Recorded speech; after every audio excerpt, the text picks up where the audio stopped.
Hello everyone, it's me, Anthony Couch, a guitarist on YouTube. Today talking all about practice.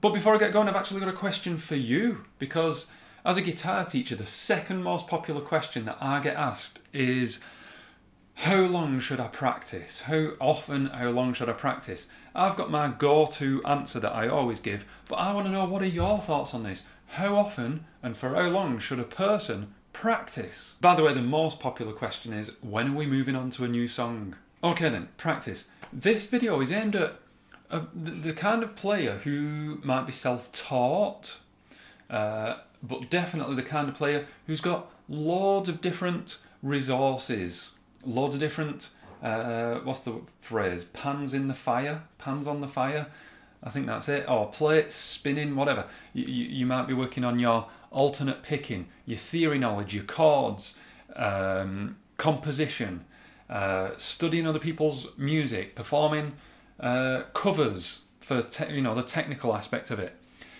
It's really difficult to keep a track on all those things, and it gets overwhelming, and practice can get overwhelming.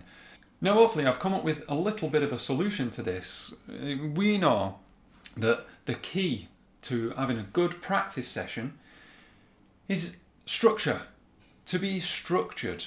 Now you might have an hour's worth of practice, plan it in. Okay, 6 o'clock tonight, I'm going to practice for an hour. Think about if you only practiced one of those things for an hour. That's good, but you're going to be overbalancing on one aspect of your playing. So what becomes important, because no one wants that, what becomes important is that you have to then outline the things that are important to you. And what I'm going to get onto now actually came about in a video, on a video call lesson that I was having, and I wonder if that person's watching this video now, where I came out with this metaphor that I was quite happy with, and I think it's a nice metaphor to use. That when you think about food, we need the basics of food. You might have seen all those food diagrams, and it's like protein, grains, blah blah blah, whatever. The idea there is that you need each of those things, but it doesn't mean that you have the same meal every day, because different foods have got protein, high protein. Different foods have got high carbs. So you're not necessarily having the same exact thing, but you're having, I'm no nutritionalist, you can tell, don't know anything about food, but you have the basic needs, the under those big headers, protein, grains, that I just keep saying those two as if I know any more. What are the others? Is it dairy? Not everyone eats dairy, I don't know. Anyway, so I came up with, I was thinking about this, the metaphor happened in the lesson, and I thought, oh, that's a fun metaphor. But then I just kept thinking about it, and I've actually made this. Now you're seeing it on your screen. I'm having a quick look at it on my phone. This, before we go any further, is made for me. This is specific to me and my current goals on guitar. Because in the description, I've actually got a link to a blank one of these that you can fill in with your specific needs. But let's just go over to mine, just as a bit of a demonstration.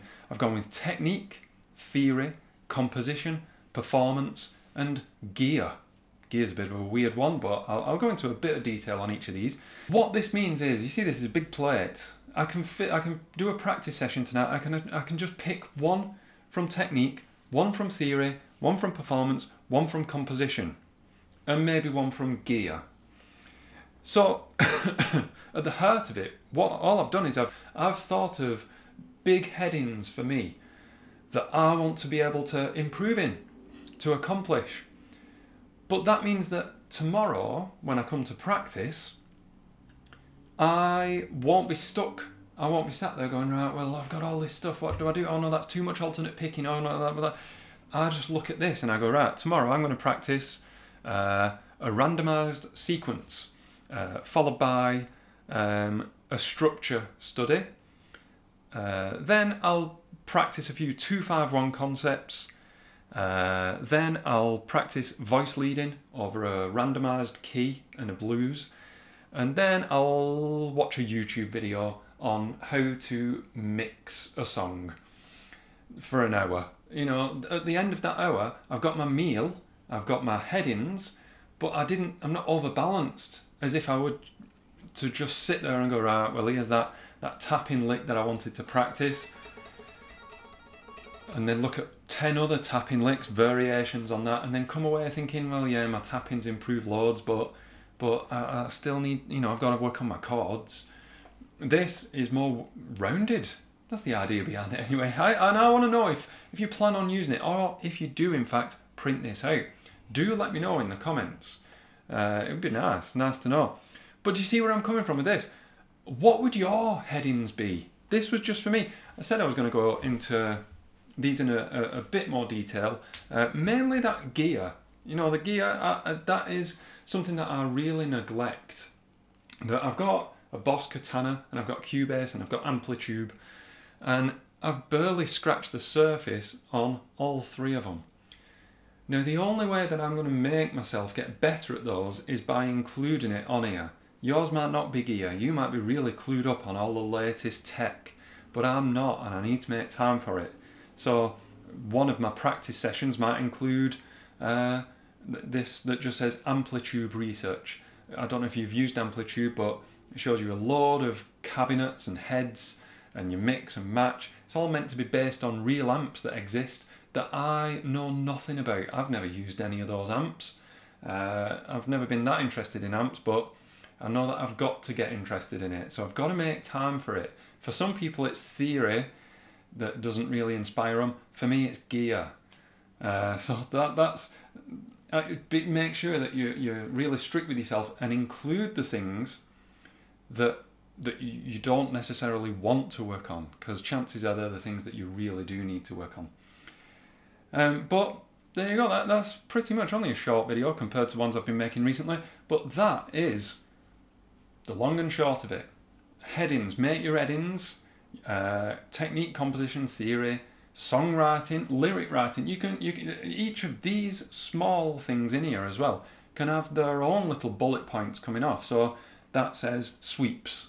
Okay, now I could go further and say, well, what? 2-string sweeps, 3-string sweeps, 4-string. Get really specific. 4-string sweeps from page 17 of that guitar magazine that I bought the other day. Get really specific as much as you want. It gives you a well-rounded practice session every time. And that's what we all need in order to progress. Well, thank you very much for watching. I barely played a note today, so I'm just going to play one note to finish off. Thank you very much, and I'll see you in the next video.